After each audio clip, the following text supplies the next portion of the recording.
बेहद विपरीत परिस्थितियों और संसाधनों के अभाव में हासिल की गई सफलताएं बेहद खास होती हैं। ये न सिर्फ हर किसी को प्रेरणा देती हैं, बल्कि कभी न हार मानने का जज्बा भी बढ़ाती हैं। कानपुर के चैतन्य अवस्थी की कहानी भी कुछ ऐसी ही है। अपने पिता की मौत के बाद वो बुरी तरह टूट गए थे। हालात ये थे कि यूपीएससी में उनका पहला अटेम्प्ट ही शायद उनका आखिरी अटेम्प्ट हो सकता था। बावजूद इसके उन्होंने सिर्फ 11 महीने की तैयारी में यूपीएससी सीएससी 2022 क्रैक करते हुए 37वीं रैंक हासिल की।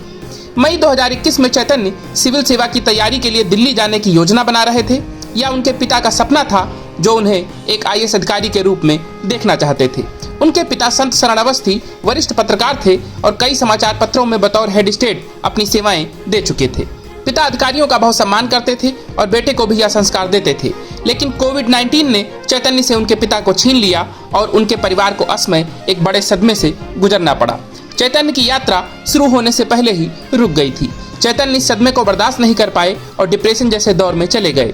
इस हादसे के बाद उनकी मां प्रतिमा अवस्थी और चैतन्य दोनों सदमे में थे। चारों तरफ बस जैसे अंधेरा ही अंधेरा था, लेकिन उनके मां ने उन्हें सांत्वना दी, उन्हें मोटिवेट किया और उनसे कहा कि उन्हें अपने पिता का हीरो बनना है और उनका सपना पूरा करना है।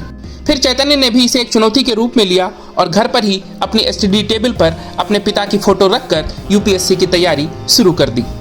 सिर्फ 11 महीने की तैयारी के साथ ही चैतन्य अपने पहले प्रयास में ही ऑल इंडिया 37वीं रैंक के साथ आईएएस बन गए और पिता का सपना पूरा किया। मूल रूप से औरैया जिले के रहने वाले चैतन्य यूपीएससी की तैयारी के लिए 8 से 10 घंटे हर रोज पढ़ाई करते थे। चैतन्य ने क्लाइट क्लियर करने के बाद कोलकाता की नेशनल लॉ यूनिवर्सिटी से बीए एलएलबी ऑनर्स की डिग्री पूरी की।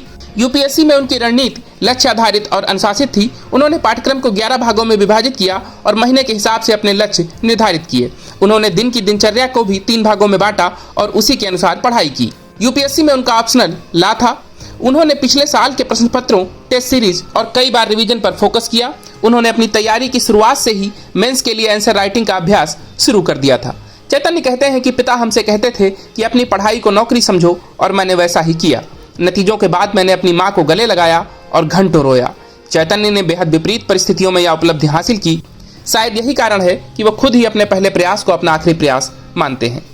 इंडियन मास्टरमाइंड्स के लिए अयोध्या सिंह की रिपोर्ट।